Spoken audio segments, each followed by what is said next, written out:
Fixed it. It should be good. Yeah, is it okay? Yeah, no, it wasn't me, it was Pam. Great. I've been trying to do minutes for that meeting. It's horrendous. Yeah.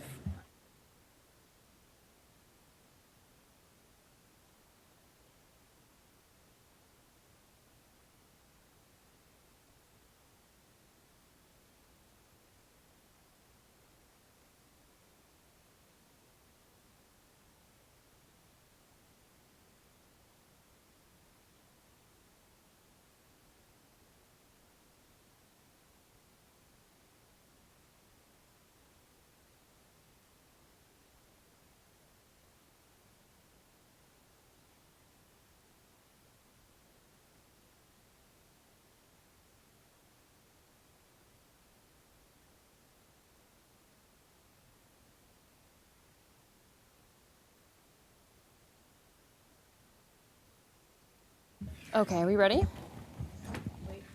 let me push the recording. Okay. All right. Welcome to our meeting tonight. We'll go ahead and start with both a prayer and the pledge by Councilman Brady. No, Commissioner Brady.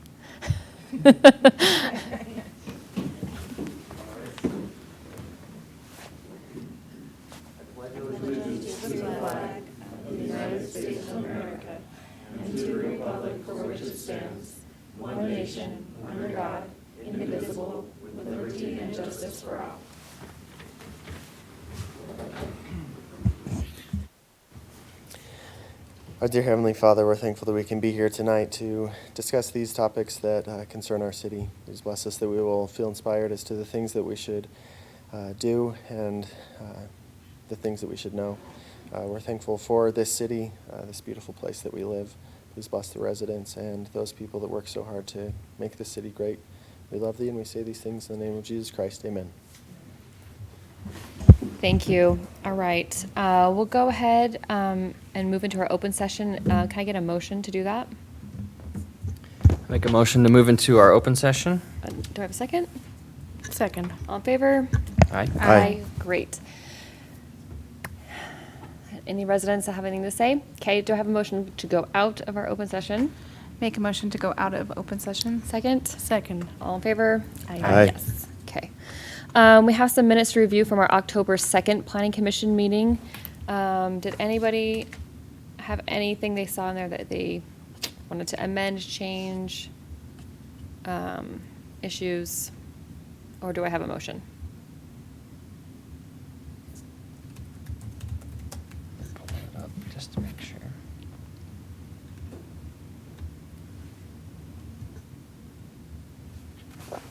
Go ahead. All right. Yeah, I've got it pulled up here. Yeah, so I make a motion to approve the minutes as presented for the October 2nd, 2019 Planning Commission meeting. Do you have a second? Second. All in favor? Aye. Aye. Great. Aye. Okay, we'll go ahead and move on to our business items for tonight. Let's do the sign standard waiver first with American First Credit Union. Okay, so American First Credit Union, they're requesting approval of a sign standard waiver. They're requesting 6 wall signs and a changeable copy sign, which is also known as an electronic message sign, which is a monument sign. So just a quick review. The sign standard waiver allows the Planning Commission to approve a sign or signs that do not meet the regulations within the sign ordinance. This includes additional signs, additional sign area for signs, and then specifically up to 25% of the allowed maximum. For wall signs, that's 75 square feet for individual signs or 150 square feet for the total sign area. And it also allows the Planning Commission to approve changeable copy signs. So American Federal Credit Union, they're requesting 6 wall signs. So our sign code only allows 2, 1 per elevation, a maximum of 2. And then they're also requesting a changeable copy monument sign. You can see the map to the right of that. Those are where the proposed signs are. And these are the proposed wall signs. So signs C, D, and E are on the canopy and are 11 square feet in sign area for each sign. Sign A is on the elevation facing Mill Road and is 30 square feet in sign area. Sign B is on the elevation facing the Utah Valley Home Builders Association building, and that's 20 square feet in sign area. Sign F is on the elevation facing the Starbucks and is 54 square feet in sign area. So that's a total sign area of 135 square feet, which is below the total maximum of 150 square feet. And all the individual signs are below the maximum allowed for the individual signs. All signs are proposed to be illuminated except for sign D, which is facing the Alloy Apartments. This was a concern to staff just because it could be a nuisance to them. And I requested that they remove it, but they came back and are requesting that it just not be illuminated. And so they sent over pictures of what their illumination looks like, and that's what these pictures are. The changeable copy monument sign, so the electronic area of the sign, including the little eagle, that's 27 square feet, which is below the maximum 40 square feet that they can have for a single tenant monument sign. It's proposed to be 6 feet in height. So video, animation, or special effects such as traveling, scrolling, fading, dissolving, and bursting shall not be permitted unless it's proved through this sign standard waiver, and the applicant has not put that in with the application, so there should be none of that unless they get approval from you guys. So it has to be a static display that does not change more than once every 8 seconds. And the code does require an automatic dimmer control to allow automatic dimming of the intensity of the sign illumination. Their updated plans do show a note that says that a automatic dimmer control will be put in there for this purpose. The code also states that the brightness level shall not be over 0.3 foot candles over ambient brightness levels. So a foot candle is a measurement of the light intensity. It measures the light impact and appearance or the luminance the sign is projecting. And ambient meaning light that's already present in that area. So the code does not specify how the brightness level of a changeable copy sign is measured. So what staff has done is we did a little research on how other cities do this. And then also the American Sign Association had a recommendation of measuring the brightness level at a distance from the sign based off of the sign area. And what they're recommending and what other cities in Utah have done is 50 feet. And that's based off of a 25 square foot sign area would be 50 feet away. And then it goes up from there. So we put that in as a condition of approval for this, just so that we have a way to measure how bright this is. It's not in our sign code, and this is something that this recommendation, the 25 square feet, 50 feet away, would be added into our sign code ordinance later on when we do that, probably in about December. So these are the conditions of approval. You guys have a copy of them in front of you. They have changed from the original staff report. So the first one is the applicant shall remove the illumination from wall sign D. The changeable copy sign shall have a static display of no change more than every 8 seconds. Then it goes through how we would measure the brightness level at a distance of 50 square feet. The brightness level shall be measured with a meter set to measure foot candles accurate to at least 2 decimals. Brightness levels shall be measured with the sign off, and again with the sign displaying a white image for a full color capable sign or a solid message for a single color sign. And then all measurements shall be taken perpendicular to the sign. And then the last 2 are just your standard ones that we normally have in our conditionals of approval. So staff is recommending approval as how they are presenting it now. And I believe we have the applicant here. Yep. So if you guys have questions for them. Thanks. Anybody have any questions? I just wanted to double check the sign just to the north of this. I know it's not part of this project. That's held to the same brightness standards. No, it actually falls under the old sign code. Okay. The old sign code does have different measurements. For that sign, it would be 100 feet from the sign, and that's just, how it was written, it was between 0 and 100 square feet of sign area. that would be 100 feet from that sign. Got it, okay. Yeah, we can control the brightness level on the message center cabinet impact signs. It's set up with an eye sensor so that, and we set it so every 15 minutes it takes a reading of what the light's doing on at that time, and then it adjusts itself from that. When we first set the sign up, we'll start at probably about 70% of brightness when it's full daylight, and then it'll go down to 5% of its brightness level when it's dark outside. And in the first 24 hours, it will program itself to know how bright it's going to be and then how dull it gets. As the sign ages, it's not quite as bright as it was when it's brand new. We set them up that way so that 3 years down the road, we can bump the level up to 80% and still keep it at the ambient levels that it needs to be, and get a longer life out of the sign. And we can, and really, we can set it down to where it'll set us up to where it looks comfortable to your eye as you're driving during the time that it's there. You'll see signs out there in the beginning that didn't have that technology, and they get really bright at night, not quite as bright during the day. But the way they've got them set up now, they're very smart as far as what the ambient light is and what they're putting out. Thank you. And then as far as the content, America First has a company that runs their content, and we can give them these parameters, and they'll run it remotely from, actually we ran from Ogden. They'll just go through their IP addresses and address the sign. Change this. What kind of content does a bank usually display on their signs? What are they? Yeah, what kind of messages would they put up there? I'm just curious. No, we can't regulate that, but. You know, we've done, this will be the fourth one. It's this new program, which is the look-upon phase, where all the building is a blue metallic look-upon. And then we're taking that panel from the ACM company, routing it out, pushing the plastic through the base, and then we actually put a light bar on the building itself, and then that sits out about 6 inches in front of the light. Sorry, I went on this sign particularly. What kind of content do they actually put on the sign?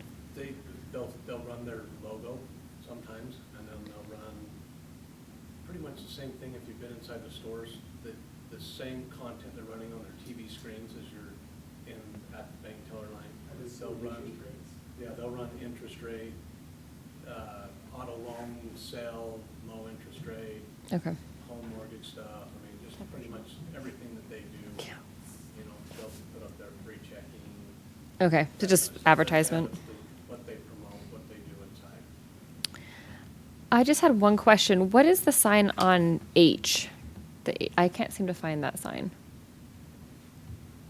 So the if exit you're there. looking at, those are called incidental signs or wayfinding signage, and those are not part of a sign standard waiver. Okay. They're just allowed.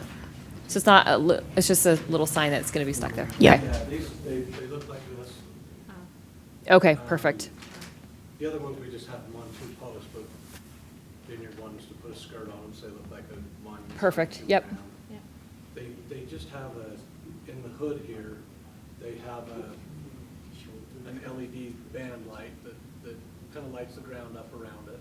And then all of the copy that's on the sign is a reflective vinyl, just like your street signs. And it will pick up the headlights so that you see it, but and also with our LED lights, it'll light it up just to know that it looks nice. Okay.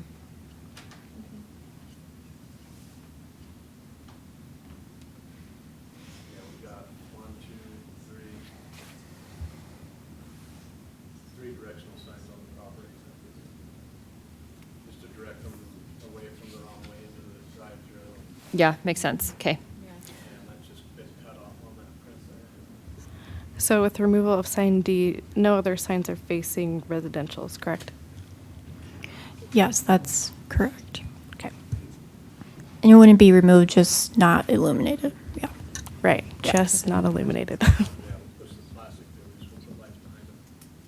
Do you have any questions? No, good. Okay, if there's no more questions, does anyone have a motion?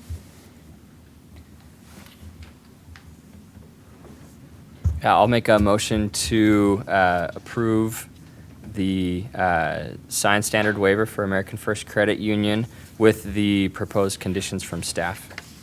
Great, do I have a second? I'll second. All in favor? Aye. Aye. Great, thank you so much. We'll move on to the Alpine Pediatric Medical Office Building, which we were able to do a site visit earlier tonight. So, the Alpine Pediatrics Vineyard Medical Office Building is located on 1.99 acres size lot, just west of the Megaplex and north of the Edgewater condos. And it's along the east side of Mill Road in the RMU. They're proposing a 2-story building, which is going to be 38 feet tall and approximately 12,000 square feet of medical and medical clinic and office space. So this is their landscaping plan if you guys want to look at that. So they have 20,989 square feet of open space. So that's 24% of open space. They're required to have 20% of open space. They're proposing ivory, silk, lilac trees in the park strip, which is in accordance with the Vineyard Tree Manual. They're proposing 7% turf. So if you look on the road just along Mill, so that part will be turf. And then if you look on their site plan where all the dots are, that's going to be gravel mulch. So they're proposed with 75% gravel mulch, and then a larger gravel composite for 22%. And that's going to be found in those larger park islands in the parking lot. And then they've got 200 feet of street frontage along Mill Road that they need to have landscaped. And that requires, just that section of that requires 10 trees and 100 shrubs. Their plans show them having 10 trees and 158 shrubs. So they've got a good amount of shrubs right there in that front. And then if we can go to the lighting plan. So the site is really well lit. You can see that they have down-facing poles in the parking lots, and then they also have lights on their building. So it'll be well lit, but you can see as it goes further out at the edge of the property, the lighting starts to diminish, so they won't have effects onto the adjacent properties. And then for the materials, you guys want to pass that materials board, it's kind of heavy. So they've got a really beautiful building. It looks really nice. So they've got a variation of, let's see, it's Ariscraft smooth limestone stone veneer, slate gray metal sliding, coal black soffit, and metal fascia. So it looks really nice. It's a really nice building with a lot of windows. There's a lot of pop-outs, overhangs, and a lot of other visual stimulants. So you can see those renderings. And then if we want to move on to the parking. So they've got 5 ADA parking stalls. They're required to have 61 parking stalls, and they've provided 119 parking stalls. So in the code, when there's more than 150 feet of walking in that parking lot to get to the building from those furthest parking stalls, then they're required to provide a walkway. So their parking lot is about 230 feet. So they do need to provide a walkway through that parking lot. And then if you want to zoom in. And that's not currently shown on the plan? Is that what you're saying? No. Okay. And then if you want to zoom into the bicycle parking, they have 6 bicycle, so they have 6 bicycle parking stalls. They're required to have 7. And that with those bicycle parking stalls, you can park on both sides. So there's 12 places for the bicycles to park there. And then for pedestrian access. If you go to the north of that plan, you can see that they've provided a sidewalk access to the building. So the code does require the buildings to have an orientation towards the street to encourage a pedestrian relationship. And so they do have that sidewalk that does lead up to that door of the building, which leads into a stairwell. And then, so staff is proposing a couple of different options for this plan. So you can approve it with conditions. So we listed some conditions below. Or you can approve it with modified conditions or deny it, or to continue it on to a certain date. So we are proposing that they pay any outstanding fees and make any red line conditions, that all signage requires a separate permit, that the conditional use permit shall maintain, for their signs, shall maintain compliance, and that all infrastructure for this. McKenna, just to point out, Yes. and this one, that may have been a typo. It's not a conditional use. This is just Okay. a site plan. Okay, Right. sounds good. I was like, maybe this is for the signs. Okay, sounds good. And then for the infrastructure, so the extension of the sidewalk is done in this project, which they're proposing. Any questions? So have they proposed the walkway, but it just isn't on this site plan, or has that not been discussed? So this was just an oversight Okay. by staff. So we were looking at the parking earlier today, and we noticed that based on the size of the parking lot, that we should have asked them, they did submit revisions, so we should have asked them to submit a revision with that walkway in there. Oh, okay. Yeah. All right, I understand. So what would that walkway look like? Jason? So they could provide it. I mean, it would be up to them to find a location for it.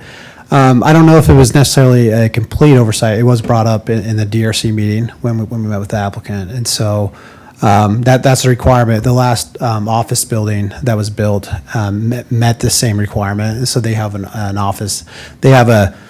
They chose to do an internal. It's like a center walkway that went through their parking lot. So it's like a landscaped buffered area that bifurcates the parking lot on both sides. And so they could provide a connection to where they show the walkway on the north side of the building, and then run it along the buffer area. Right now in the landscaping plan, that area is shown as essentially like a rock mulch. So there's no vegetation provided there. So that, just from looking at it right now, I mean, they may have another opinion, but that looks like an easier spot to get a walkway.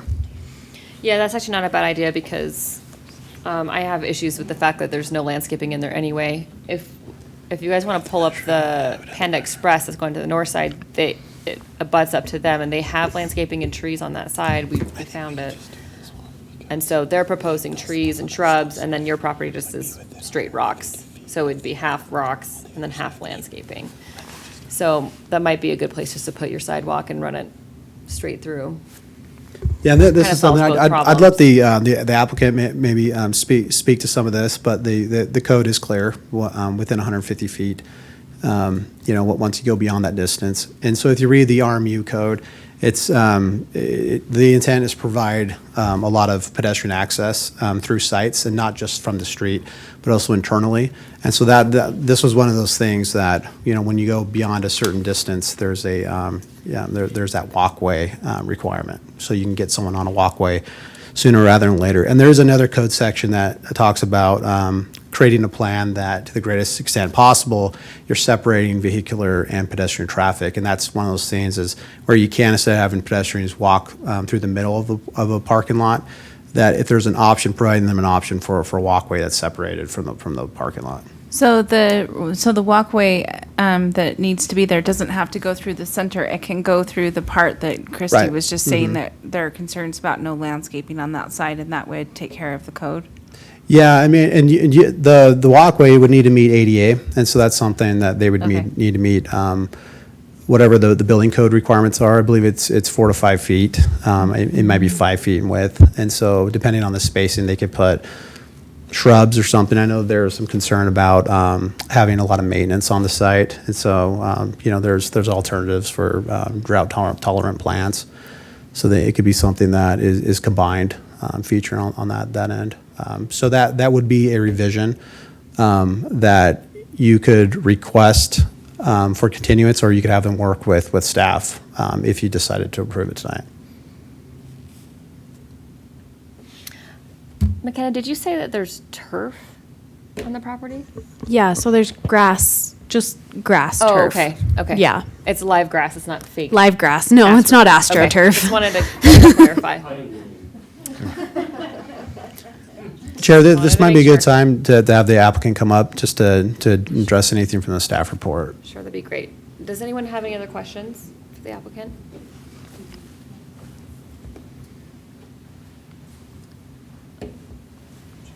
I've got a few questions for staff that the applicant may be able to speak to as well. So in the staff report, there's a few different sections that are clearly marked as no and even highlighted as non-compliant, yet there's no staff recommendation for those. So we're leaving that up to the planning commission. So in the code, we have a section that states that the building shall be oriented to the street to encourage a pedestrian relationship, and that the location and number of access points to the site and the circulation patterns shall be designed to maximize safety and convenience. So you can see that the building, so from the staff perspective, the building was oriented to the parking lot. The applicant did provide a door. So if you, Liz, can you zoom in on that north side? So they did provide a door right there, which is facing the street. I believe that Panda Express may have done something similar. So the door is facing the street and leads into a stairwell to access the building. This is one of those areas of our code that the intent was to get to basically have the main entrance facing streets. From our architectural standpoint, that's one of those key things that helps to kind of bring the architecture more towards the street. If you look at this building, though, it does have a four-sided architecture. It's really a great design, and the same consistency of material is brought all the way around. So they did a great job at meeting that requirement. My recommendation would be that this is an area that needs to be beefed up in the code.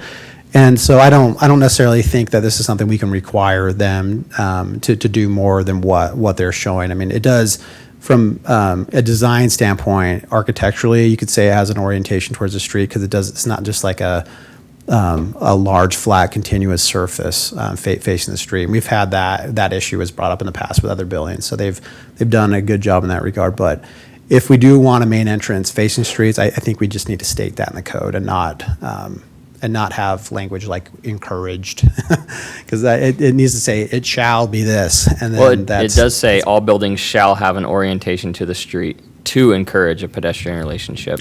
Right. And the thing is, how do we define orientation to the street? So my point is, in code, it needs to be very, there's the three things you want: clear, objective, and concise.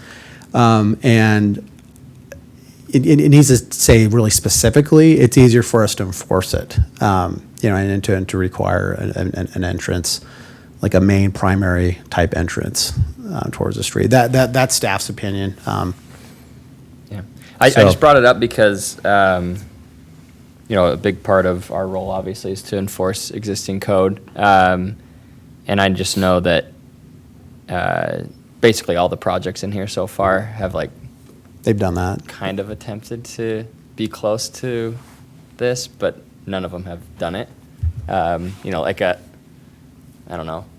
door that you could sneak in through the back kitchen of a restaurant. I don't know if that really works for some of the other one, but that's what was approved. So I agree, the code needs to be addressed. Are we getting what we want? And if so, then it's probably fine. If not, then it needs to be much clearer. Yeah, I mean, overall, out of all the standards, I mean, we feel like it meets the intent of the code. From the level of architecture and detailing that was placed on the building, and there was the The thing about the walkway, the code is specific about that, and so that's something that'll need to be added. You can do that through a condition of approval, done working with the applicant staff, or you can continue it and see an updated site plan. You guys have those options. And then the overall landscaping is pretty nice, but you do have that large strip. So if this walkway were to be put in there, they could add some shrubbery there as well. We tend to require vegetation kind of spread out on the site. So.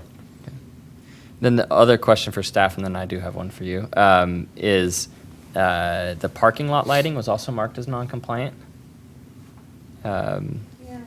Part 317C. That was my mistake. It should have been marked as compliant. Okay. Yeah. Good to know. All right, and then my last question, and anyone else has questions, for the parking, you've got almost twice the required amount. Is a lot of that due to like a sharing of the parking lot for other uses, or do you anticipate most of that being utilized for your single building? So let me just clarify that. So that 12,000 is actually the footprint of the building. Okay. We have 2 stories, so it's twice that. So we actually are at 500,000. We're right at what we need to be. Okay, all right, so that makes sense. Thanks for clarifying that. That's all I had. Okay, anybody else?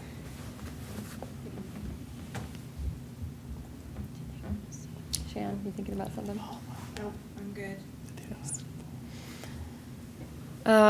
Yeah, overall, I think your building looks quite beautiful. I think it's one of the better buildings we've seen. So we appreciate your thought in it. And as far as what Morgan was talking about, I feel like with the sidewalk and bringing the pedestrians from the street, I think helps kind of meet that requirement as well, because the outside looks good towards the street, and then we're encouraging pedestrians that are on the street to find a way forward. But yeah, we definitely could take a look at that code again when it's time. My only thing would be just to add in the conditions that if they put a sidewalk on that north side, fine. If they don't, we just need to add some landscaping in there. Is my only personal addition. Okay. With the walkway, is it what you're saying? Well, or if they don't do the They need walkway, to meet that okay. requirement. I don't know what your feelings are. Do you want them to come back and show that walkway to us? Are you okay with staff doing it? So personally, I like the idea of that walkway because you don't have to cross an entrance to their parking lot. You don't have to go through the parking lot. It seems like the most seamless option, and it's like the perfect space for it, it seems like, so. I'm okay with them working with staff to figure that out, but I also agree with Christy that if they don't put the walkway there where there's just gravel, that it would seem out of balance with what's happening at Panda Express to not have any landscaping there and then just have straight gravel. So either or. Okay, do we have a motion? Yeah, the motion. I have a condition for the for the walkway, and if I didn't quite catch all the landscaping stuff, but if you want to maybe just spell that out in your motion for the landscaping, but for the walkway, and you can say as stated by staff in the record if you want to accept it. The applicant shall provide a walkway from the building entrance to the east property line connecting into the overall project walkway system. And then whatever you want with landscaping. The thing is, if they meet that walkway requirement somewhere else on the property and not on the north side, then they would need to add landscaping. Great. That's, yeah. Right, that's the condition. Yeah. So, Oh, can you hold on one yeah. minute?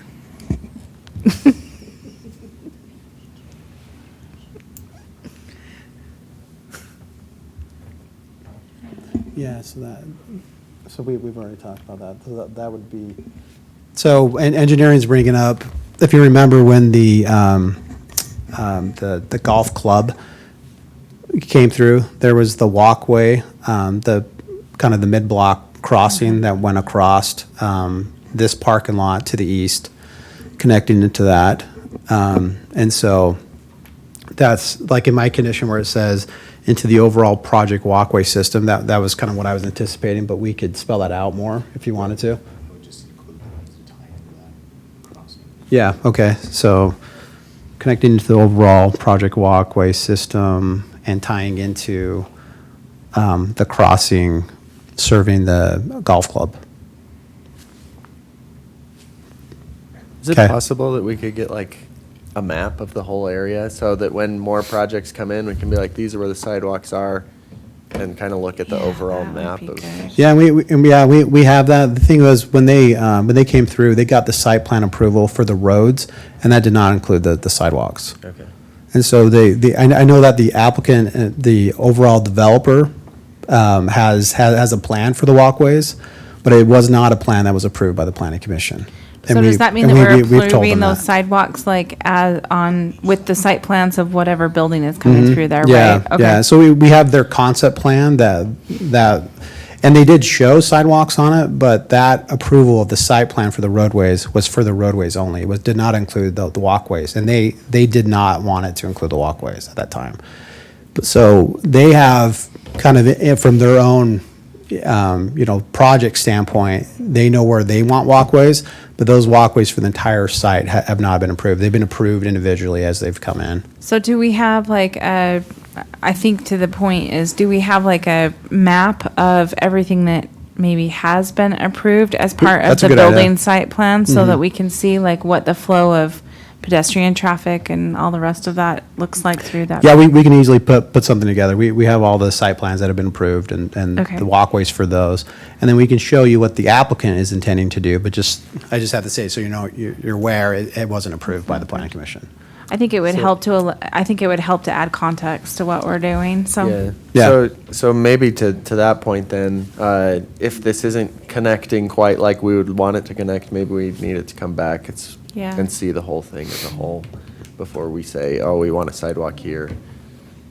Yeah, I mean, I think with how the condition's written, we can work with them to connect the sidewalk into the rest of the system that they have. There is that walkway, that crosswalk that, so Liz has it up right now. So you can see kind of this is the design that the applicant was anticipating. This isn't the approved one. This is they had another one that showed a walkway just north. Yeah. And yeah, I remember that. that was conditioned as part of the golf club that this site would build that.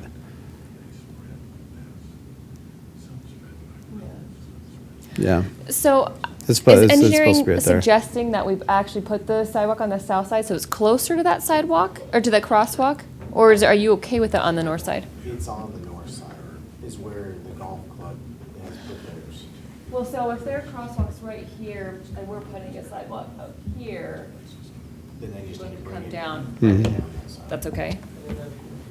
I would say that's okay, just because you have the sidewalk on the other side of the street too. Yeah.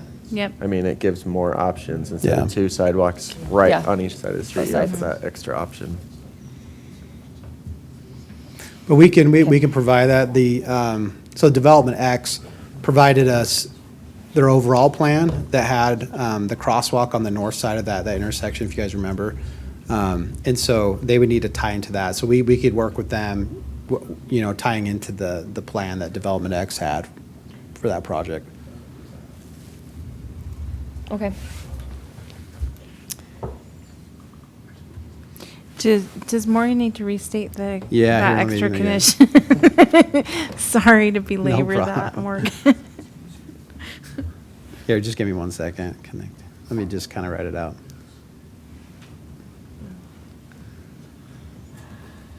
So just to be clear for staff, we're okay with them approving and working with them with the sidewalks.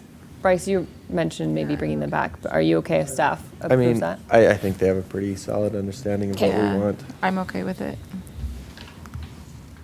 But I want heavy emphasis that it would be best, I think, if it was on the north side, like at the north part of their property. Yeah. I think that's something. It has to be like the golf club has already done the other side. Okay.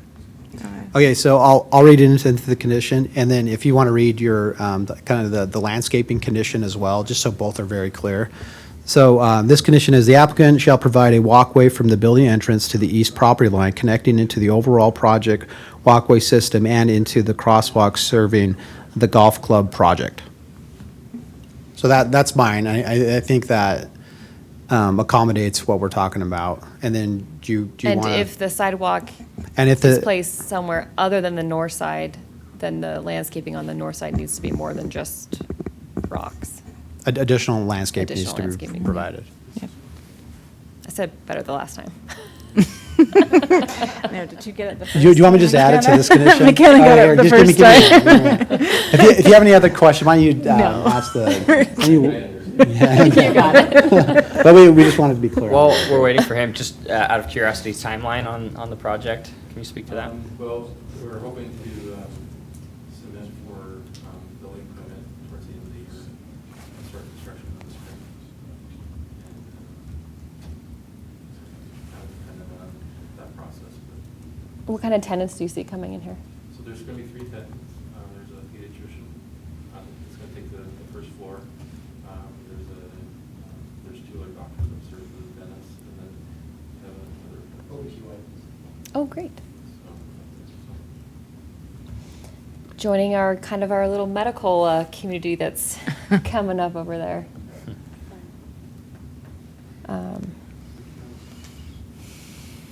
Yeah, take care of this call first. I don't know about the OBGYN, but maybe a few. Well, hopefully we'll get some restaurants next to you soon, so in time for all of your businesses, yeah. So you can eat, yeah. I can Okay. restate it if you want. Yep, let's restate it. All right, okay. The third time's a charm. The applicant shall provide a walkway from the building entrance to the east property line connecting into the overall project walkway system and into the crosswalk serving the golf club project. If the walkway is not included on the north side of the property, additional landscaping shall be installed within this area. Yeah. I think that's clear enough, but also allows us to, some room to work with the applicant on it without having to come Yeah. back to the planning commission. Okay, do I have a motion? Yep, I move to approve the Alpine Pediatrics Vineyard Medical Office Building with the conditions as listed in the staff report and that were just stated in the record by Morgan. I thought, should I make it more professional? Anyway. Okay. Do we have a second? I'll second that. All in favor? Aye. Aye, great. All right, thank you. All right. We're gonna go move on to training. And are we really gonna do this? We're gonna watch a video, great, okay. I'm sorry, if we could, I'd like to, if we can, do this at the end and then Okay, and then sounds good. run through the text amendment. Yeah, I like that better too. Because usually towards the end, I'd like to have our minds a little fresher with the text amendment. It'll be pretty quick, and then you can zone out during the We'll video. geek if you out want. over Jeff's spec and then we'll be like, we can't Yeah. talk about anything else. That's right. Okay, all right, we'll go ahead and move on to our preschool text amendment then.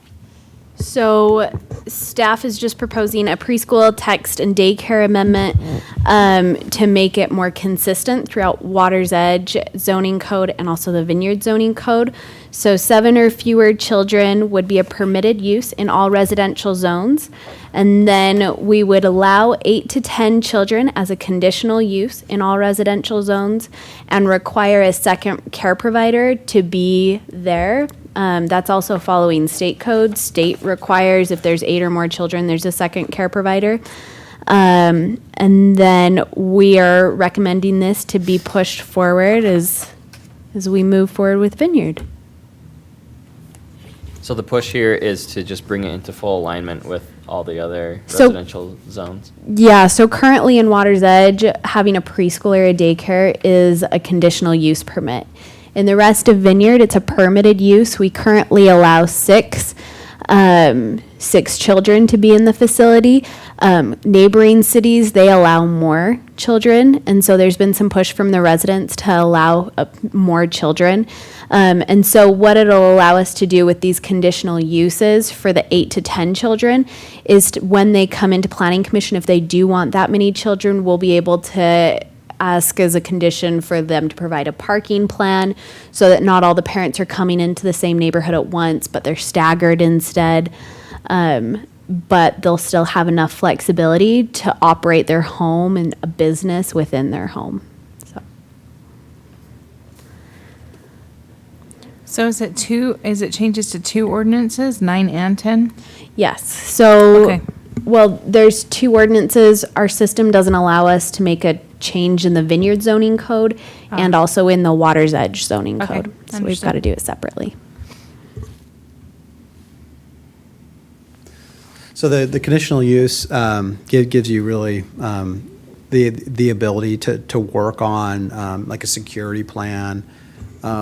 I know that like Draper City does quite a few of these, and they require parking plans, drop-off pickup, staffing For plans. the 8 to 10, right? Yeah, I believe they allow up to 12, but it's, but through the conditional use permit, they can go through and require quite a bit more oversight than the permitted use.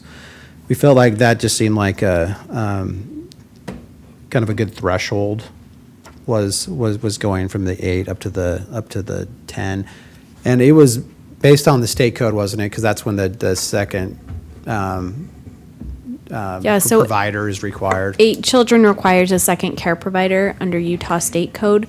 And building so- egress too. Doesn't that pop up? McKenna met with George on it. Can you maybe explain that a little bit, the second egress requirement? So that's with the fire marshal. So I didn't talk to the fire marshal about it. He'll be the one who checks those egresses and stuff. But George did talk about the second child or the Yeah. second care provider. Being at 8, right? So once you have more than 8 or more children, then it can't just be like an internal stairway from inside the house. You have to have an external entrance as well. And then So 10's the it seemed cap like across the city, right? 10's a cap, so it allows them to get a couple more.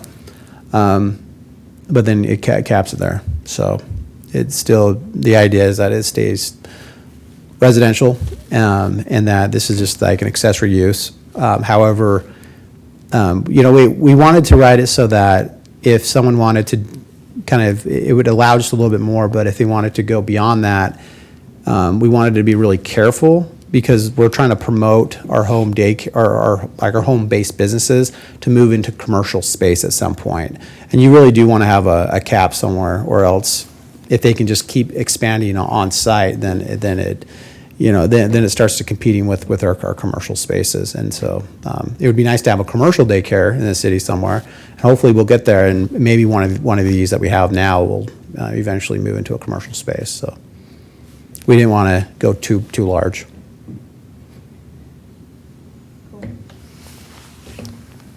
The changes make sense to me. Does anyone Same. have, Bryce? Okay. We're just chatting about this today, right? We're not making any motions. This is a public recommendation. hearing. So, yeah. Okay, so do we need to make a motion to go into? I make a public motion to move into a public hearing. hearing? Second? Second. All in favor? Aye. Aye. Aye. Okay. Any comments? David, you sure? Tice, you open up that What daycare if center? your neighbor opens a preschool? This is your chance. My accessory dwelling.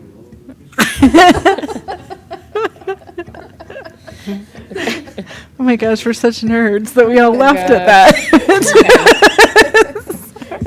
Zoning jokes are the best. It's true.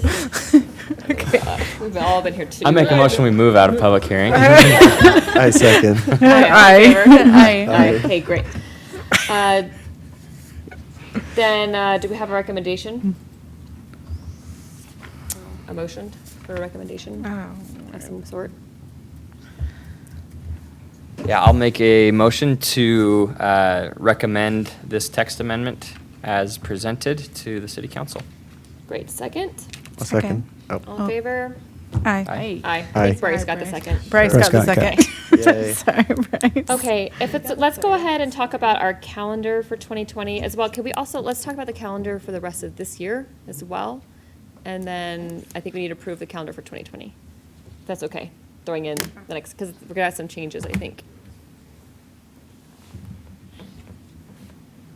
I believe What do you want to talk about first, Christy?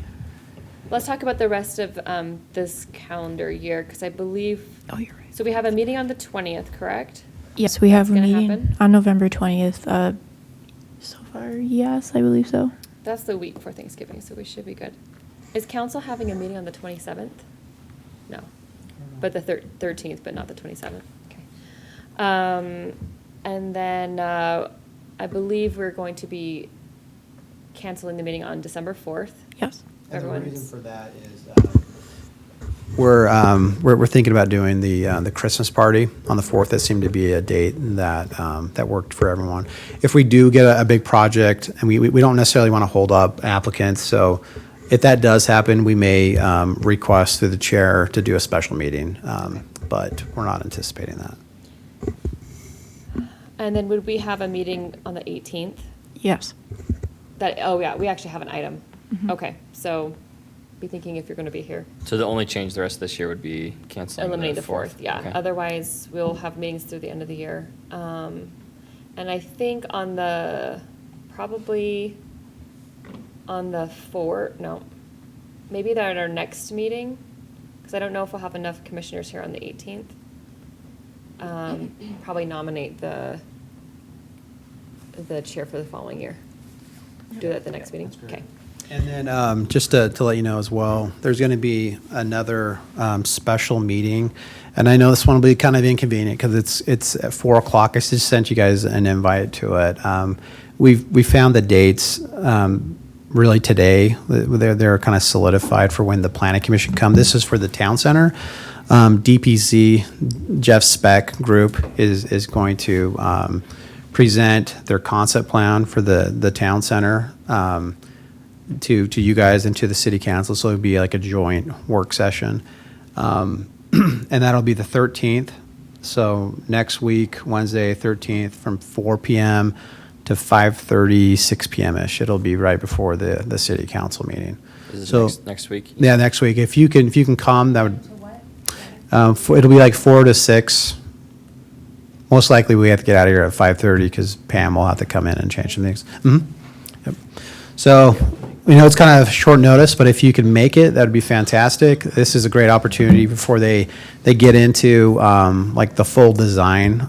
So this is our opportunity to make changes to what they're proposing, any additions. I mean, but it's more of a 10,000-foot level. So just yeah, if we have plans available before then, we'll send something out. But I would anticipate just coming and having them and unveil the project to you, and and then you can request more time too. That's another thing. They're planning to come back in a few weeks. I don't think Jeff Speck will be at this one. It'll be his associates that are going to be there, but. I think there's going to be more opportunity as well. And then I think Bronson, Don, right, is going to be doing the promenade plan. And so part of the approval during the RDA meeting for the development agreement was that the planning commission be able to be more involved with the promenade design. So like when those projects come in, we'll be meeting again and doing more of a design shred on that. You guys have any questions about it? Great. So if you can make it, please come.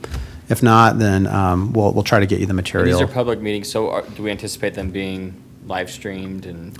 I asked all that? Jake, and so because I think the idea was the flagship wasn't really super clear when we were setting these up. So I think they were thinking it would just be like around a table and we would discuss this, but since it's with the planning commission and the city council, it turns into a joint meeting, so it has to be advertised. Okay.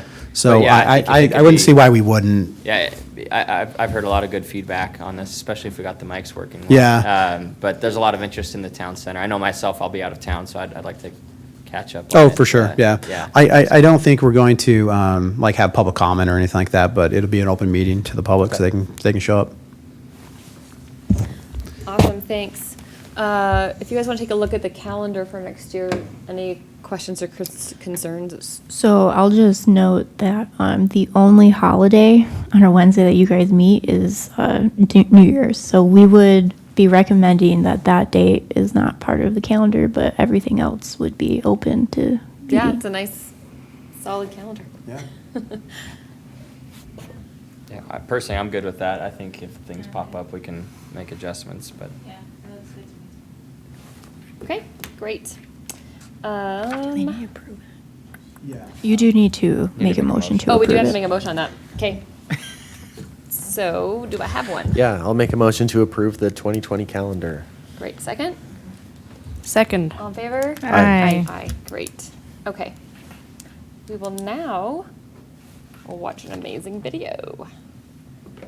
So just to give you just a quick intro on this. This is, so we did watch a Jeff Speck video, and it's kind of funny. About 9 months ago, if you guys remember, we watched one of his other TED Talks. So this is sort of a continuation of that. Christy came to the first meeting when Jeff Speck came. He came like last month and talked to staff, and Christy came. And Anthony, were you there as well? This was last month. You weren't at that one, I don't think. Okay. But it was really cool. So this is essentially that same that same talk. He gets into some more details. It's about 18 minutes, but it's I think it's pretty good. And we wanted you to hear more of kind of where their philosophy is coming from, because they're the ones that are designing the town center. So this will help us kind of understand like where their design concepts are coming from. So.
Thanks, Morgan. Did anyone want to have any discussion points on that video?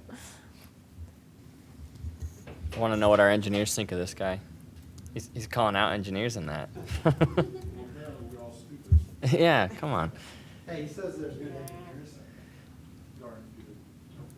No, I thought I liked a lot of what was in there. You know, I think you always have to be, and I've had this conversation with our engineers too. You have to be realistic. You know, like Vineyard is never going to be Portland or Salt. Yeah, yeah. So I mean, you've got to be realistic, and you also have to understand what's already built is, even though some people would say it's very high density right now, it's still fairly sprawly right now, and you know, cars aren't going away here for sure.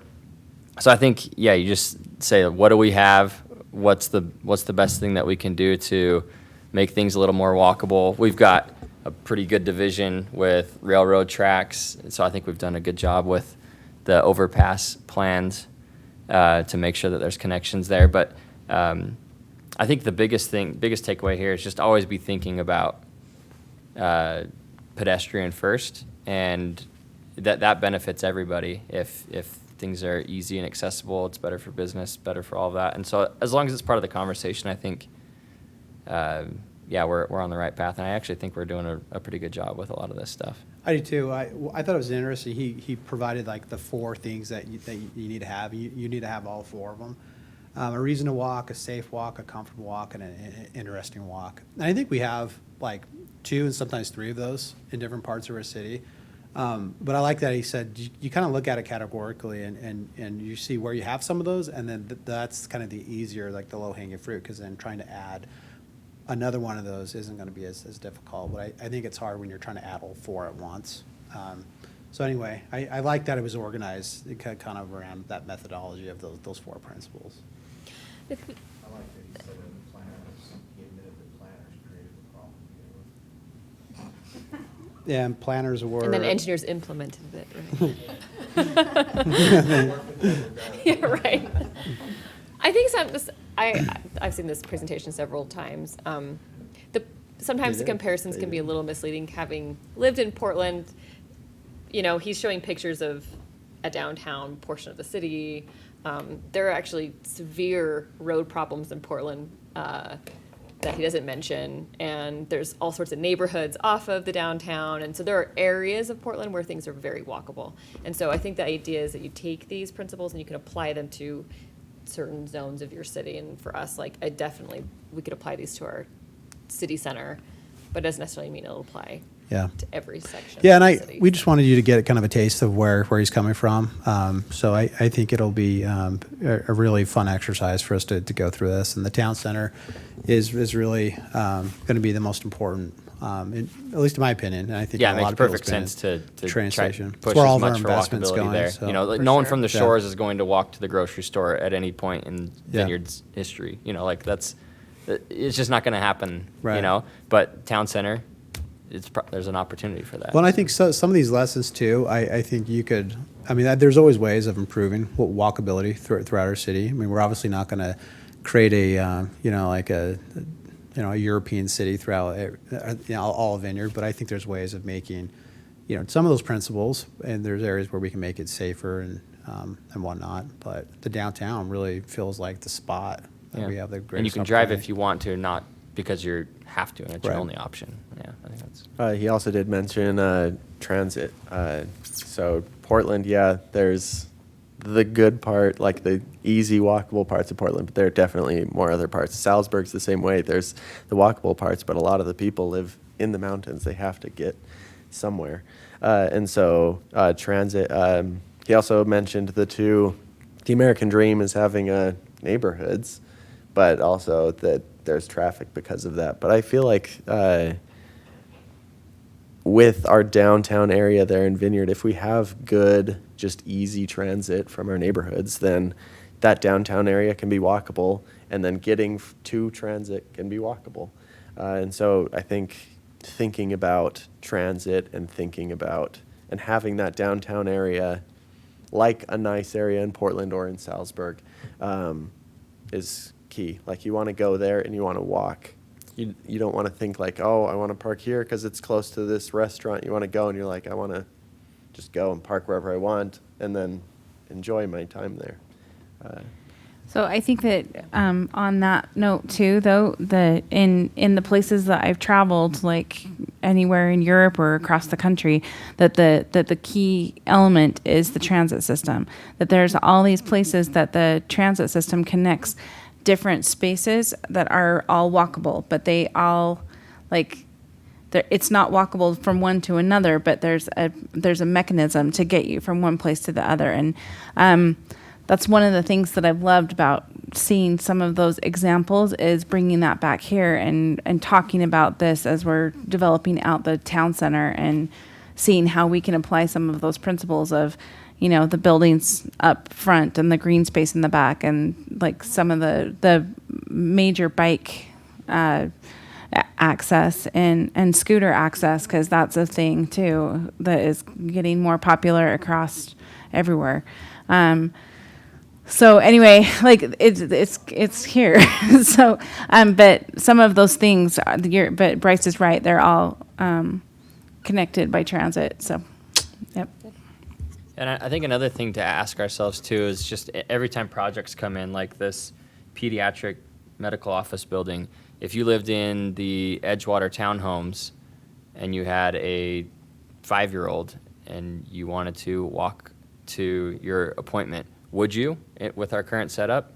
Maybe, maybe not. If not, why wouldn't you? Maybe it's lack of crosswalks, maybe it's lack, the streets, whatever it might be. But I think it's good to just ask those questions like, would anyone ever walk here? Yes, no, and then just talk through all those things. Same things with, all right, this is a cool park that's going in by that Sunset Beach Park. Will anyone ever walk there? Maybe in these neighborhoods, maybe not in these ones. Why not? So I think it's just good to ask those questions, and it's not necessarily a problem if the answer is no, but yeah, if we want to encourage that, then we need to think about different solutions. And the reason that's on my mind is I wasn't able to go on the site visit today, but I did bike by the pediatric location earlier today, and there was this lady out walking her dog who was crossing over to the Megaplex area, and there's no good place to cross from the west side of Mill Road to the east side of Mill Road. And I understand there will be eventually at least like a signaled intersection, but just things like that, just observing those things and thinking, what do people want to do, and how do we accommodate that reasonably? If it's just one person that wants to do something once a year, probably don't need to build a tunnel for them or a bridge or something like that. But these places that we want people to be, I think it's good to just ask ourselves that question, like how far away would people walk?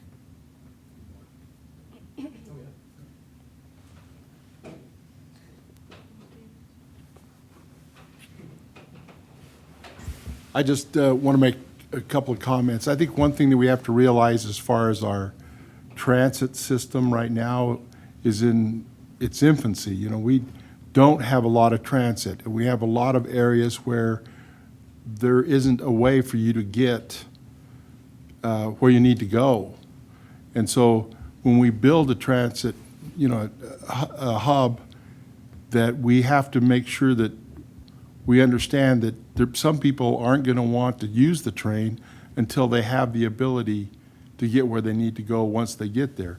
If you're going downtown Salt Lake and you work downtown, then you can take Front Runner down, and you most likely can take light rail up in east and west. But anywhere else along that corridor, it becomes harder and harder to get east and west. And until we get those fingers established, it's going to be a whole lot harder for people to accept transit, simply because it isn't convenient for them to use it. And so I think that's one thing that we have to be patient with. We can do this, but it may take more than 5 or 10 years before it actually is going to happen. And we got to hold on for dear life while we're doing this, because we are really the first city other than Salt Lake that is creating this type of downtown and really expecting people to park their cars and walk. And so I that's one of the things I wanted to just bring up. The other thing is, we're talking about walking. one of the big barriers that we have in Vineyard that isn't going to go away is the train track. And so for us to be walkable, we have to figure out ways to get people from one side to the other. And to do that, we need to build that 4 South pedestrian crossing. I think, to me, if you were living in Water's Edge and you wanted to get over to Appointment and you had that pedestrian bridge crossing at 4th North, there's your way. Yeah, I think the dream is to get that in before UVU builds their facilities, because imagine once they have a soccer stadium there, if they can get all the Vineyard residents across on bikes to go to events, then you can bring parking in for everybody else. Something like that's crucial. So I think there's some things like that we're going to have to do. We're going to have to improve the crossing at 8th North, Vineyard Connector, because the sidewalks that have been built, they call them ADA compliant, but they're not. That zigzag to know. Yeah, I mean, can you imagine that'd be a wheelchair. being on a person now. wheelchair, Yeah. trying to go up that zigzag? Coming down would be a lot of fun, but going up would be horrendous. And so I think that's some things that we have to do better at if we want the whole community to feel like they're walkable. Otherwise, we may have a downtown, but the rest of us aren't. That was my only 2 comments. I just had a quick comment before David makes a comment. Is something that he didn't mention in the video that's kind of surprising is weather. We live in Utah. It's cold. We live in Vineyard. It's windy. And so walking or even bicycling when it's snowy or icy or windy are not fun things to do. Of the cities that he mentioned, I mean, Portland's pretty mellow weather. Salzburg is not mellow weather. But in Salzburg, they have those buildings that go straight up, so you're not going to feel any wind. You're not going to, wind, even snow is not a huge problem. But our urban area isn't going to have skyscrapers. I guess it's not skyscrapers in Salzburg, but we're not going to have buildings that high. Just something to think about. I don't know what the solution to that would be, but wind and cold are definitely something that keep people from walking, at least me. Chris, did you want to say something? Yeah, with the point kind of going along with all this, and parking is always a concern, and I think even though that we are pushing towards the walkability, and that's great, people most likely will still not get rid of their cars. So we need to make sure. I think that the residential component with the commercial retail have to be counted independently as you move forward, and make sure that, because even if people are using they're walking, they're using the public transit, the cars they do have still need a place to sit when they're not using them. So if you have a unit with 2 people, husband and wife, even if it's just a couple, and you have 2 cars, when you're not using them, they have to have a place to be. So that doesn't allow during the day, if you're taking transit to Salt Lake to work or whatever, your car's still sitting there all day long in that spot, and it won't be available for other uses or for people to come and visit or whatever it may be. And down the road, I think if it happens to be that we go into that trend where the people own less cars, then you deal with reducing parking later. But up front, we got to make sure that we have it still, because that's the American dream, is to have your car and to have your home and have the freedom to go where you want, when you want. And if you don't have the means of public transportation, you still need that car to go somewhere. Well, I think Boston's a really good example of a community where everybody owns a car but still lives a walkable lifestyle, because you'll notice every street there, it's lined with cars, and they're doing what like Jeff Speck was saying, where you have a buffer, where you have the cars keeping the sidewalks safe. And those cars, man, they're bumper to bumper. I never see any of those cars move on those streets, because I think once you get in those parking spots, you don't want to get out. But so you live most of your life, but then when you have to go out to Belmont or something, they get their car out and go. But but then you have to decide: do you want those cars on the front on the roads 24/7? Or are we going to have overnight parking on the roads? Right. Is that taking the parking away from the retail and commercial that's supposed to be on the main levels, or wherever as it's organized, it's supposed to be mixed in everywhere? Is that, you know, the Yeah, so quick those are the access for discussions, is someone how do you coming use your in? parking Yeah. and how do you want it to? And there's still always the walkability for those that live there, but then those that don't live there are going to be driving there. If there's an attraction or something that's bringing them there, they're still going to need the place to park. Yeah. David, we'll call on you. Hi, David LeRae, President. So I hadn't intended to bring, a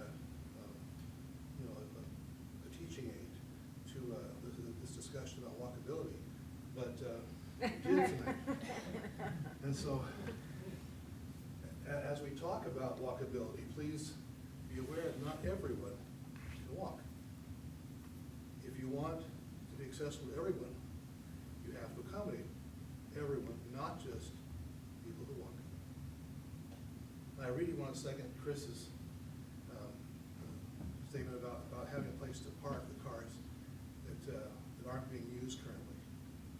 And it'll have to happen, because you can't go down to see Aunt May down in Payson unless you have a car, because the buses don't go there. And they're not going to go there for a long time. One of the reasons, and the speaker glossed over this a bit, one of the reasons that model works so well in Manhattan is that you've taken several areas of a city and stacked them all on top of each other. So you've got 4 or 5 or 6 blocks all contained in one block vertically. And you have you develop all the uses in there in that same space, but you develop it vertically.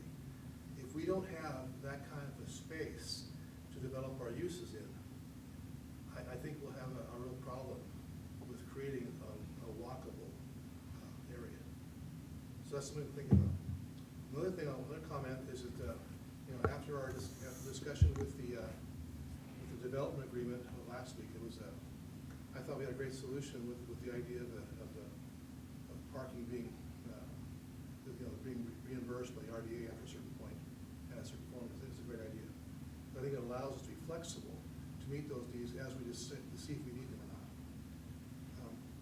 When we see the first few buildings that come in from our developers, we're going to see how sincere they are about building a transit-oriented district, because if they bring all 2-bedroom apartments or 3-bedroom apartments, we know they're aiming at students.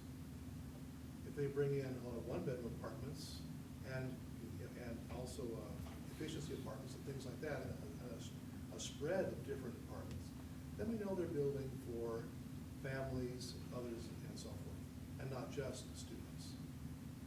And if we're building for just students, we're going to still have the same problem we have now with parking, because students are temporary. They come in, they bring their car with them. Even if they park it the whole time they're here, they have to have their car so they can get here and get back. So that's something to consider as you're thinking about these things. How high can you stack things so that you can get the efficiencies that are needed to make a TOD work? And how sincere are you about building for a spectrum of people, not just one use? Thanks, David. Okay. Yeah, I think the mixed use is a huge thing, which we haven't gotten even in mixed use zoned areas right now. So I think that's the first thing, is making sure we actually have mixed use, because you're right. And he even said it there, where if you got residential here, office there, retail, you're not gonna walk to all those places if it's all together. And kind of thinking also of Portland again. All my friends that I know that live in downtown Portland, none of them own a car. And they have really good ride-sharing programs there, and they have programs where you're part of an app, I guess, where you can just rent a car immediately instead of having it be like a car rental. It's like ride-sharing. I don't know what it is exactly, but things like that. And then they don't own cars, not because they can't afford cars, but because they know that there's not a place to park their car, or they can't afford a place to park their car. And so I think it needs to be more on the developers and more on people to know, I'm getting this apartment. Does this apartment have a parking spot? Or it's the same thing as, I'm getting this apartment. Is there a bathroom? Are there 2 bedrooms? Like, a parking spot should be on everybody's list. If you have a car, there ought to be a place to park it. If you have a machinery, there needs to be a place to put it. People need to think about that. And in Portland, for example, everyone knows that if you're going to live in downtown Portland, you need a plan for your car. And I don't know if if we should be thinking about that as our downtown area. If you're going to move here, you need to be thinking about, are you going to pay for a parking spot, or are you not going to have a car? I don't know. My only rebuttal to that would be isn't that kind of what Edgewater, Preserve, Locks, Tucker Row, isn't that same thing? If you want to live there, you think you would have your lifestyle in such a way to live there, but it doesn't. So Right. kind of. It doesn't yeah, work. I mean, it should be. But Eventually- people are eventually one thinking, day. oh, I could just park on the street. There's going to be street parking around here because we allow it. And so they're thinking there's going to be a spot. But if there just straight up wasn't a spot, then yeah, I think they'd figure out real quick that if you. Yeah, and Edgewater was that way, where there wasn't a spot. What happens when I host Thanksgiving at my house and I don't have parking for my friends? Well, one thing I'd be kind of cautious to not do is try to compare the downtown, though, to our other high-density areas. Because the thing that was really unfortunate is that we had a lot of high-density come in without transit. And they weren't mixed use. They were singular use, and there wasn't a lot of management over it either. And so it's just, I think we can learn lessons from that high density. But the town center is going to have a commuter rail station. So that alone is a pretty big thing. It requires a mix of uses. It's going to be developed on a grid system. And studies do show that people that live in a downtown environment own less cars. I'm not saying they're going to have no cars, but if this is developed correctly and the infrastructure is put in place, instead of having 3 cars, you may have units that are having 2 cars that are maintained by the occupants, and that may take time, But I would just caution us to not apply suburban standards to a development that is not a suburban development. Because from an investment standpoint, I think we're going to get really hurt. We are investing a lot in structured parking up to, that's how the tiered system is working. And so there is a lot of interest in providing a lot of structured parking there. But, this parking will be set up so that it can be shared. And there is a percentage, and the studies do show this, that percentage of mixed uses that you can share a portion of that parking. And so I don't think we need to provide a suburban ratio for retail and then a suburban ratio to office and the suburban ratio to residential. I think we're going to end up with a project that's not feasible from a financial standpoint, because the parking's going to be the number one driver here. So it does need a lot of parking, but I just, and we'll get into those details as we go further down the road, but I would just caution us to not look at this as under a suburban model. It's going to be completely different. As we, as a city, issue business permits in our new downtown down the road, is there going to be consideration per block of what businesses are going in on each block? Are we going to make sure that there's a market within walkable distance? Are we going to make sure that the developers are allowing for, Yeah, so our needs? Our code right now anticipates shared parking. So the shared parking is allowed under the code. Mm-hmm. It doesn't allow for 100% of the parking to be shared, but there is a proportion depending on the uses. So that'll actually be the planning commission job, is when you get the Right. site plan, breaking out the uses and then doing the calculation using the table that's under the town center code. And so there is a matrix that's set up that it does allow for a reduction. So we would kind of look at those uses as they came in under site plans. I guess what I mean is, in our mixed-use districts, we want people to be not necessarily needing to get to the other side of town for little errands that they just need to run to live. So as we're issuing Yeah. the business permits, are we going to be taking into consideration what is already where? So what we would do, we would do that during the planning process and also during the site planning with the developer.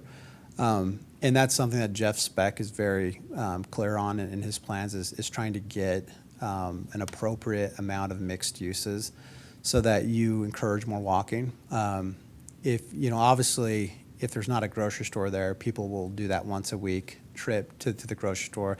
I mean, people are still going to drive, but the amount of walking is going to be a lot greater because you can get services, you can get goods, entertainment within a walking distance. People are still going to drive to the megaplex, but having as we do these site plans, considering kind of the allocation, the street frontages towards retail uses, and having medical services would be really important down there. The church has talked about, when we met with their planner, about taking, like when it built out, taking a downtown floor of a building and doing more of an urban church. And if you've been in some of the downtowns, large downtowns, they have those and they just rent space, and they work out well. So the idea is trying to get enough uses there so that you have 70% of what you need in downtown. You're still going to need to leave, and that's where what we talked about before. The transit. If you can take the transit line, if we can extend the UVX to the station or get a bus route. Buses, a lot of people look at buses almost as kind of like not as, I don't know, not as high class as train, but bus service is critical. If you have a really good bus network, it helps to support your rail network as well. And so if we can get some good bus routes here, I think that'll help too. But Agreed. You're going to have to drive. I mean, we're still in Utah Right. County. I don't think that any one of us is even expecting our population to go carless. We're in Utah. We're in a suburban sprawl, and it just is like David, you can speak from this inevitable. Morgan, I think perfect. part of Tay's question was, is there a mechanism that requires within a block you have to have a grocery store, a whatever, like the different types within each block or something like Yes. that? So what is the mechanism, and It's how not- are you going to make sure that you have a variety of everything and not clusters here and across the town? And so I that- mean, like New York has different districts, Yeah, right? the But zoning we has don't necessarily ratios. want You have that your here. Starbucks every 6 blocks. I mean, the zoning has ratios, and it requires storefront on the ground floor, like Main Street. So there's certain areas that require retail. It doesn't get into, I mean, you do kind of have to be careful trying to kind of force the market to do certain things. But it Right. does have like 20% minimum has to be a commercial ratio in the town center station district. And so there's things like that. And I think a lot of it, the market will dictate. I mean, if a grocery store says, hey, there's now 5,200 units here, that's a pretty decent population. I can make a small format grocery store work, then I think, that could work. I mean, a lot of it's going to be market driven as well. Okay, so essentially, if I get down there, and I'm living down there, and I'm seeing a need for a grocery store, I should just open up my own market. Yes, absolutely. Okay. Do it. We'd love it. And don't wait. Just do it now. We need a grocery store. Tice Flake, senior citizen, resident, part-time politician. Quite a title. Yeah, I like it. That's an amazing title. I'm going to sum up some of this, and thus the 3 titles. We are embarking upon something that has no precedence in Utah. Thus, the risk is unquantifiable. And who controls this? You don't. I don't. The developer does. I have slept and breathed this code for 3 weeks. It's got holes as big as a freaking truck trailer. And if Flagship wants to, they can turn this into a nightmare. And there's not much we can do about it. Unless we do, as I mentioned in the last council meeting, exert ourselves in this planning process. And it's an equal planning process, not the developer coming in, and saying, this is what we're going to do, and you have to react to what they dump on your dais. And that's going to require a lot of all of us who serve in this city, way beyond what's been involved in the past, because we know what the part-time involvement has produced from the past. We see it. Okay? So this is a huge challenge, way beyond the nibbling around the edges that we're doing presently. Yeah. Tice, are there like specific meetings that we can be notified about to be at so that we are involved? I think our Next week. our manager, our city manager is working towards this where we are better informed as to those meetings. And I think you need to push to get that, okay? Because in defense of them, they're busily dealing with the schedule that is heavy for them Right. to think about us Right. always. So your inputs are vital in that. And we now have a office manager, the young lady who's there now, that you need to become well acquainted with. Okay, so I should be talking to her about which meetings are going on when. Yeah. And have her Perfect. contact you. I am more than happy to insert myself, Yeah. please. So, The next level of conversation, I would just note, having lived a lot of places in this world, I'll just note, I think the walkable concept is fabulous. I've lived it. But I just remember some experiences. When I was stationed in Germany, the Air Force had a brilliant idea of knocking down some World War I barracks that we were living in that was only heated once a week and still had shell holes from the First World War, and thought, oh, we need to put these soldiers in a better place. So they decided to knock down all those ex-German barracks and move us downtown, so we'd integrate with the society. So everybody'd be happy with the Marasconsis living and taking up all their good stuff. But oops, there was a problem. The base was 21 clicks away from the town. And we didn't have cars. The Air Force said, no, you can't have a car. Wow, that was a problem. All of a sudden, the Air Force was in the transit business. And little blue buses went back and forth from Bitburg every 20 minutes. So much for the walkable town of Bitburg. They had to open up the one main street that was closed to the Air Force buses. right, but I mean, that's part of walkability is transit. Yeah. And then there was, when I was stationed in Yokota, a suburb of Tokyo. You had to get in a lottery to get a parking space. Right. And the price of that parking space, depending upon its physical size, varied from $6,000 to $3,000 per month. Right. That's Becomes a way to privilege. enforce walkability, okay? So I caution us as we deal with the theoreticals here, that we exert all the influence we can to get the things that we need, and we have to be careful to make sure we do quantifiable risks in this, because if that doesn't work up there, this town will be a debtor town forever. Because all these people live in houses that don't pay their way.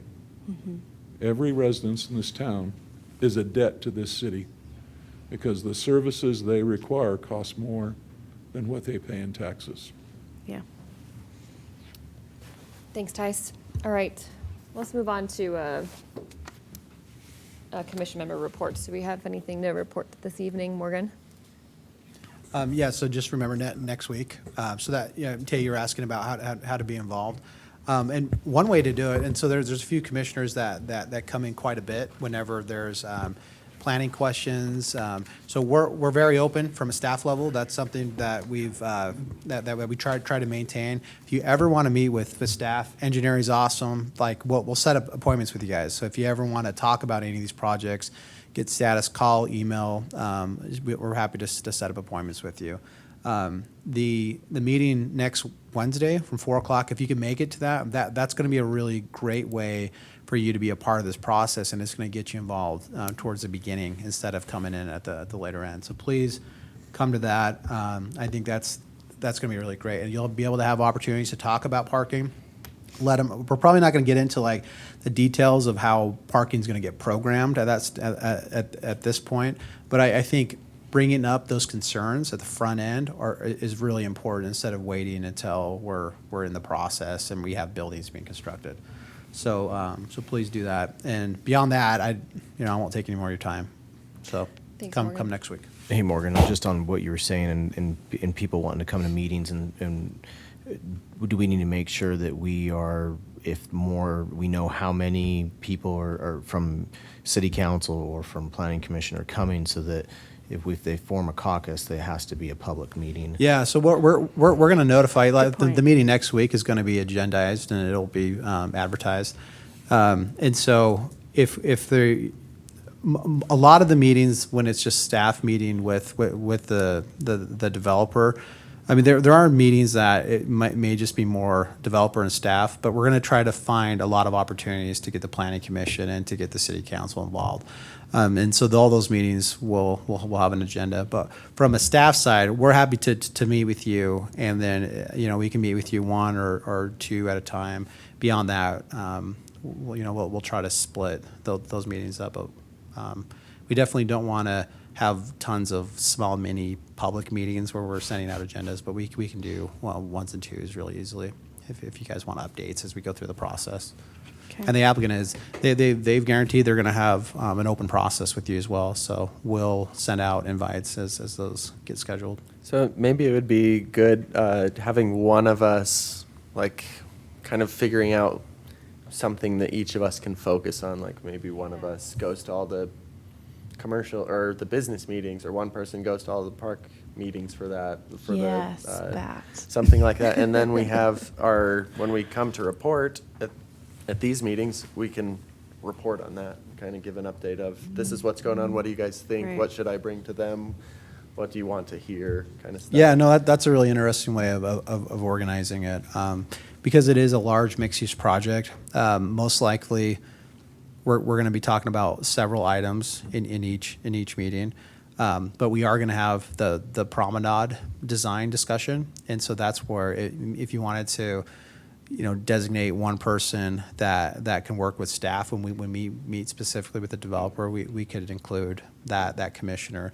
But there will be like a design charrette for the promenade and the open space park areas that will include the whole planning commission. And so we're happy to accommodate you. If you don't have to do that tonight, but if you have someone who wants to be more of the lead on like the open space, we will probably start planning a parking structure soon. So if there's someone who's really interested in the parking aspect of it, you can designate someone. We're happy to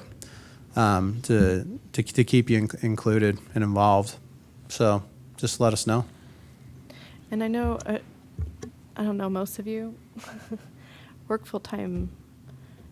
I work part-time from my house, so I'm more flexible to attend whatever meetings you cannot and then update Yeah, commissioners I'm as well. also incredibly flexible.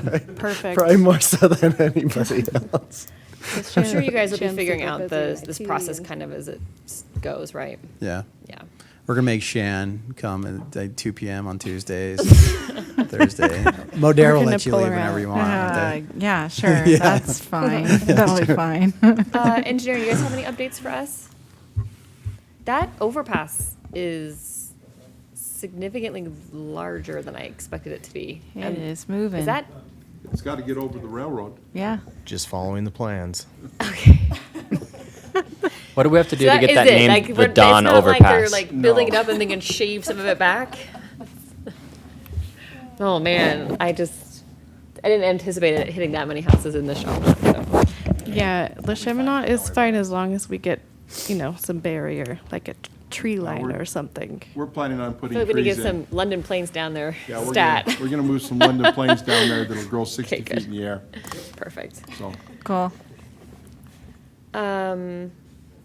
Did you have any other updates specifically? do you have any questions for me? I mean, I've got the big five that I'm always working on.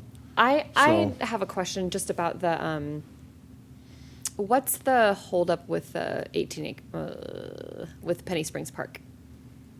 Why is it still closed? I mean, everyone's in there, but you still have, it's like it reached a point and it's Well, just sat. So, What's the so what's the it's the scoop? same situation we had with the 18-acre park. We're this close to finishing it. Yeah. But they put some trees in that weren't part of the tree plan, so we're trying to get them to remove trees. They planted some trees that were too close to the sidewalk. Mm-hmm. We can't get the sucker truck through. There's some benches that are in the way. So they're just things like that that. It's just like a little punch list of things Yes, that they just yeah, have to that they do need before to we do accept to finish it. it up before we can completely accept it. So we're probably yeah. looking at next spring at least, right? Yeah, I think that'd probably be a good, You know, I think if that's the case, because I think residents that drive by and they see, the other park didn't have all those barriers up. Every time you drive by, it's like, oh, there's the chain link fence. well, If it's going to stay up like that all winter, perhaps the city should do some posts about it and say, just wanted to update everybody on the park. This is why. Like on the Facebook page or the Instagram account, or, things like that, just so they yeah, know. and we need to work harder on that too, but, Because they just see it sitting there day Yeah. after day and don't understand. yeah. I think a lot of them are and wondering we were if it's hoping that safe. we would have accepted it already, but Yeah. it's just really slow getting these last few things. It's like Yeah. every construction project I've ever worked on. Mm. They go 90 miles an hour until they get to the last 10% they have to do. And they get disinterested in this and they moved on to something else. Yeah. And they don't ever want to come back and finish it. It's like Yep. trying to No, get I your get kids to that, clean so- their rooms, They get about 90% of it done and then they don't want to do any more. So, Yeah. any other we've questions? hit this, I have another question. we hit the weather, right? So I'm sure that's stopping it, but that's going to make it Well, they sit can for still months? plant trees. I mean, we can move trees around. You can do that all winter long, really. You can replant the trees in the winter? Oh, yeah, yeah. It's the best time. So, Well, in that case, but of course, got to get your neighbor involved. my neighbor. We're not talking about that park. That's a different park. I have a question about I've brought them up before when we've talked about this, but the trees that are on the bike trail behind 460 North that are all dead and that are fire hazards because they're pine trees and they're brown. Is there a plan about that? Do we know anything about it? We, Like, just pull them out. Like, Yeah, I'm whether you have a super tree worried or about it. place Every like, single just get 'em time out of I- there. well, Firework goes off or anything, I'm like, oh my gosh. Yeah, that's, yeah. is that the Cascades? Yeah, Yes. so there's that. Behind Cascades. so It's that like would- flooded and then all the trees are dead. And all the grass that was hydroseeded is now weeds and dead. Yeah. It's really sad. There's a landscaper that admitted that he didn't have enough control on that and that he's responsible for it. And so I know that they're going to come back in and they're going to probably completely blow that out and redo it. But it's still Woodside's responsibility to redo. So we've just been waiting for them. And again, if we go do something like that, then we take responsibility for Yeah, whatever I we do. understand that. So we have to just stand back and say, please don't light a match. Yeah. But, yeah, that's. Just makes our neighbors who barbecue in our backyards a little nervous. That's all. I mean, I think we could probably push the developer to go in there and at least knock those trees down and pull them out. Yeah. I mean. I would highly if it's a recommend that safety because I hazard, think it that's an reminds issue someone, that we could when someone get lives them to there do. and they look out their kitchen window, 30 times a day and they see that tree and it reminds them, people get pretty upset. So just pull it out. Don knows kinda that's like- me. That's me.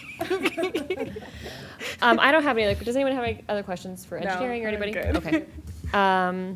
Then do I have a motion to adjourn? Motion to adjourn. Second? Second. All in favor? Aye. Aye.